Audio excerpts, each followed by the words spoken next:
वक़्त जी बड़ा अजीब जिहा आ गया ते चंद गल्लां करनियां ने दौर दे हवाले दे नाल वक़्त इस तरह दा बादशाह आ गया है कि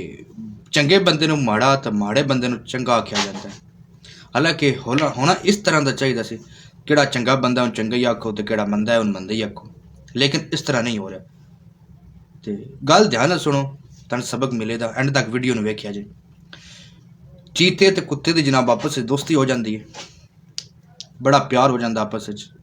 कदाईं बैठे होंदे ने जनाब ते चीता कुत्ते कोलों पुछदा है कि तू महल्ले अल जांदा रहना है ते महल्ले अल किले तू जाना है ते केड़ा बंदा भैड़ा होवे, बंदे उन्हें किस तरह का पुकारते हैं, मतलब केड़ा चंगा ना होवे उन किवें करके पुकारते हैं, तू चंगी तरह जानदा ही होना। अगो कुत्ता जवाब दिंदा है केड़ा बंदा भैड़ा होवे, जेड़ा सही ना होवे, चंगा ना होवे, उन जनाब आंदे ने तो कुत्ता है, और कुत्तिया फलाने कुत्ते दिया पुत्रा, इस तरह ही आंदे ने जी। अच्छा वो आंदा जनाब इस तरह आंदे ने, आंदा अच्छा वो आंदा मुड़ तेरा नां क्यों कुत्ता लेंदे ने, तेरे क्यों मतलब तेरा क्यों नां लेंदे ने, तू जो कुत्ता है तेरा नां क्यों बनांदे ने, तू कोई नां दा जान करना है, कोई बाल बुल्लां दा मतलब नुकसान करना है, हूँ आंदे माल डंगर दा कोई बालां दा मतलब कोई जख्मी करना है। कुत्ता अगू आंदा नहीं जनाब मैं तो इस तरह की कोई हरकत नहीं करता, बल्कि मैं जनाब जेड़ा बंदा मैनू एक टुकड़ा रोटी का पा छड़दा है ना, मैं उनकी नौकरी करता रहना, मैं उनके दर से बैठा रहना कि मैंने इस रोटी का टुकड़ा पाया तो मैं उनका दर नहीं कदी छड्डिया। वो आंदा अच्छा।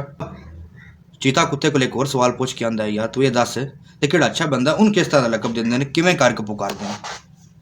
एक बंदा तो भैड़ा उन तो कुत्ता बना छड़दे ने, ठीक है, तो केड़ा चंगा बंदा भी उन किस दा लकब देंदे ने, तू जो महल्ले जांदा रहना वो अंदर केड़ा होवे ना चंगा बंदा उन जनाब आंदे तू चीता लग्गा है, और चीता लग्गा वा कोई चंगा काम कीता होस ना, कोई मतलब खेल च मतलब कोई मतलब ऐसा काम करे तू ना आंदा नहीं फलाना तू चीता लग्गा है चीतिया, इस तरह करके आंदे वो आंदा जी बिल्कुल। वो आंदे मेरा लकब क्यों देंदे ने जनाब, हालांकि मैं तो जाना मुहल्ले अच या पिंड च,